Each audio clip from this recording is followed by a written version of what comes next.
biggest girl fights from 2022. Women's boxing has advanced significantly since its inclusion in the 2012 Olympics, constantly changing and pushing the envelope. And what a spectacular showing it gave in 2022. That's why in today's video, we'll be checking out the biggest fights in 2022. Number 1. Jonas 3 World Title Fights. As she added the WBC Championship to her WBO title by defeating Patricia Burgos on points in front of a home Liverpool crowd, Natasha Jonas emphasized the possibility of winning multiple weight division championships. To the delight of the M&S Bank Arena crowd, the 38-year-old outclassed the previously unbeaten Swedish boxer. The judges gave the British fighter victories by scores of 99 and 91, 190, and 190. Despite coming close to being knocked out near the end of the 10-round fight, Jonas, 12 and 2 and 1, did more than enough to secure her 12th career victory. After unifying the super welterweight division, she is now vying for the WBA and IBF belts held by Hannah Rankin and Marie-Eve Dicaire. She might also return to welterweight. Jonas told Sky Sports, "There are 2 other belts to obtain and always the chance to become a 2-weight or perhaps 3-weight champion because it is no secret I won't make super featherweight again. I lost a couple of rounds, but I can never really judge." Throughout, I could hear Joe Gallagher yelling at me, no, and I thought, oh God, I'm doing it wrong. But we succeeded. Number 2, Shields versus Marshall. This felt like a turning point for women's boxing at the sold-out O2 Arena. A first-ever all-female undercard in boxing featured an undisputed bout between these two fierce rivals as 20,000 spectators cheered the fighters to the ring. Please, stop. You declined 2012. That's why you never won nothing else after. And aren't you glad I did? No world championship. All this no gold Olympic crap gold would have been medal. over years ago. One belt. All this gold rubbish would have been over in 2018. I got 5 belts over there. You got 1. Yeah, it'll soon be over here. It'll soon be over, please. You're not going to beat me. You're not going to beat me. I'm not just going to beat you. I'm going to outbox you. I'm going to you're going to outbox me or knock me out. Pick one. I'm going to hurt you, and I'm going to outbox you. There's 2 for you. You're not going to knock me out, and you're not going to beat me. This enormous competition began after 2 moving performances of God Save the King and the Star Spangled Banner. In an exciting first round, Shields nearly fulfilled her promise to promise a knockout and a one-sided fight in her favor. Shields left Marshall stunned as she unloaded with a series of vicious hooks that rocked the British home favorite and put her in serious trouble. Marshall started confidently as the crowd chanted her name.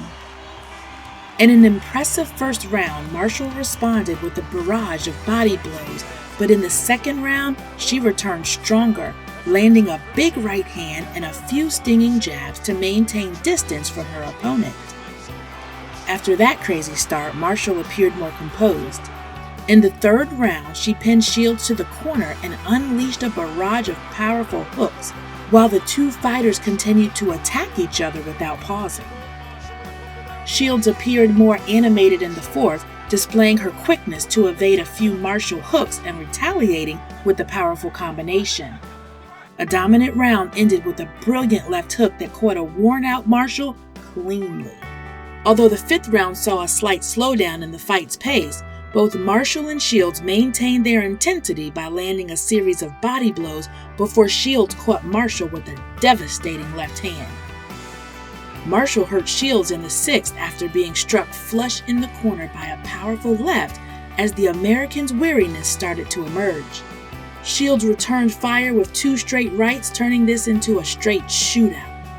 The 7th round of this tight match saw Marshall try valiantly, but in vain, to break through Shields' defense.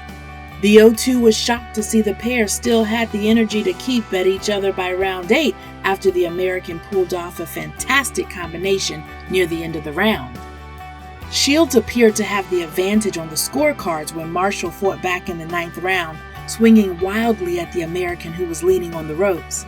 She extended her tongue to indicate that she was far from done. Marshall began to lose energy as she chased a stoppage as this grueling and exhausting fight ended. But as the final bell rang, Shields fought back with two enormous right hands. Although both women had raised their hands, Shields had the spotlight at this particular moment. She has earned the nickname GWOAT and deserves it. Number 3. Mayer vs. Baumgartner. Alicia Baumgartner earned the title of undisputed super featherweight world champion in a contentious split decision victory over Mikaela Mayer. Before their unified confrontation, the rivals had been exchanging insults all week. Mayer had been offended by remarks Baumgartner had made about her ascent to the top. Mayer had won all 17 of her professional fights, while Baumgartner hadn't suffered a defeat in more than 4 years. Baumgartner gained notoriety when she defeated Terry Harper last year to win the world championship. Because she had not paid the sanctioning fees for the world title, Baumgartner's IBO belt was not at stake in this contest. After a fiercely contested 10 rounds, the judges were split, with 2 favoring Baumgartner by a score of 96 and 95, while the third gave Mayer the advantage by a score of 97 and 93. Following a close first round, Baumgartner proved to be the quicker of the 2 competitors as she countered Mayer's advancing hooks in the second frame. While waiting for Mayer to move into shooting range, Baumgartner was taunting her opponent while keeping her right hand cocked. Baumgartner's overhand right was deflecting some effective jabs from Mayer. Mayer began to find her range in the 4th round and used her size advantage to jab Baumgartner while following up with some solid hooks. By the middle of the fight, Baumgartner had slowed down as Mayer had begun to complete some rounds, but the score remained even. By the 6th round, Baumgartner's performance had significantly decreased, and Mayer was the more active fighter, putting combinations off her jab together. Mayer suffered a cut above her right eye as Baumgartner gained momentum and put her opponent on the back foot. After Mayer's powerful right hook at the end of the 8th round, Baumgartner fought back in the following round with some well-placed hooks of her own. Baumgartner executed her jab well in the final round, but Mayer connected with the more brutal blows.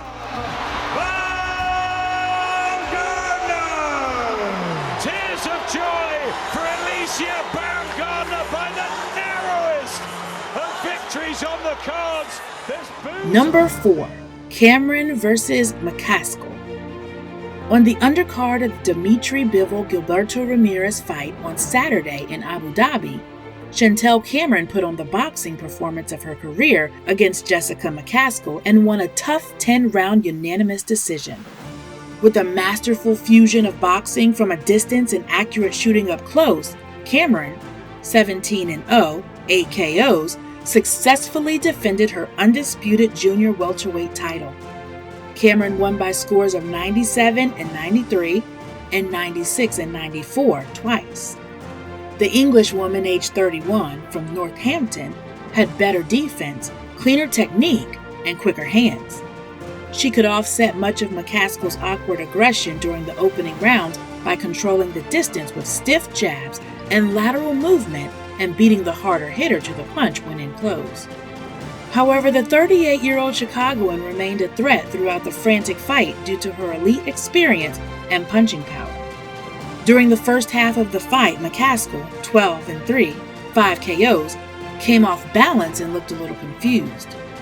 However, she gradually gained momentum and mounted a determined comeback in the final 3 rounds, landing powerful and hurtful blows to Cameron's face. But even in the most heated arguments, Cameron maintained her competitiveness. El Capo Cameron. It's a dream come true for Chantelle Cameron, who now becomes the undisputed super lightweight champion of the world. Number 5. Bridges vs. O'Connell. In an exciting matchup, Ebony Bridges successfully defended her title by defeating Shannon O'Connell by stoppage. To extend her winning streak, Australian boxer Bridges challenged O'Connell for the IBF bantamweight title at Leeds' First Direct Arena. Bridges' thunderous right hand knocked her opponent out in the 3rd round, and the Australian finished the fight as the referee entered the ring in the 8th. Bridges has now won 9 times, keeping up her winning streak at bantamweight. Both Bridges and O'Connell sought to step on the gas from the opening bell as the fight got off to a furious start. Bridges was struck in the opening round with a massive right hook, which caused the Australian to stumble due to a forceful counterpunch. At the beginning of the 2nd, O'Connell persisted in battering away with the right hook, and the pair continued to trade powerful blows as Bridges tried to regain her composure. Before the bell rang, she launched a relentless assault on her head and body, making it clear that they were still in a loving relationship. Number 6. Estrada vs. Villarino. Saturday night in Las Vegas, Seniesa Estrada relished every second of her eagerly anticipated return to the ring. The unbeaten Estrada relentlessly beat down Jasmine Gala Villarino in their 105-pound title match at Palms Casino Resort's Pearl Concert Theater, stopping the brazen Argentine challenger. East Los Angeles' Estrada, 23-0, 9 KOs, won a unanimous decision and kept her WBA minimum weight title with scores of 190 from judges Max DeLuca, Chris Migliore, and Patricia Morse-Jarman. Villarino, 6-2-2, 1 KO, of Buenos Aires suffered her first defeat since her majority decision loss in her 4-round pro debut in November 2016. Estrada, 30, ended a protracted unemployment that lasted nearly 11 months. After parting ways with Oscar de la Hoya's Golden Boy Promotions due to a contractual disagreement, she was signed to a multi-year promotional contract by Bob Arum's Top Rank Inc. in July. By the 10th and final round on Saturday night, Estrada had total control, but Villarino continued to push forward and score a fair number of power shots in the closing 2 minutes of the fight. But after 9 rounds, Estrada had established an insurmountable lead, and Villarino could not impact the champion in waiting. With less than 1 minute and 10 seconds left in the 8th round, Estrada caught Villarino with a right uppercut and a left-right combination. Later in the 8th round, with her back to the ropes, Estrada dropped Villarino with a right to her body before connecting with a left-right combination up top. With just under a minute remaining in the 7th round, Estrada stunned Villarino with a left hook. Just after the middle of the 6th round, Estrada quickly landed a right uppercut from a southpaw stance. With 25 seconds left in the 5th round, Estrada's right-left combination stunned Villarino. With 1 minute and 15 seconds remaining in the 5th round, Villarino's overhand right hit the ground flush. Only 30 seconds into the 5th round, Estrada dropped Villarino with a powerful right to the body. And that's it for today. Which fight was the most exciting for you? Please share with us in the comments below. Also, if you enjoyed the video, please like, share, and subscribe.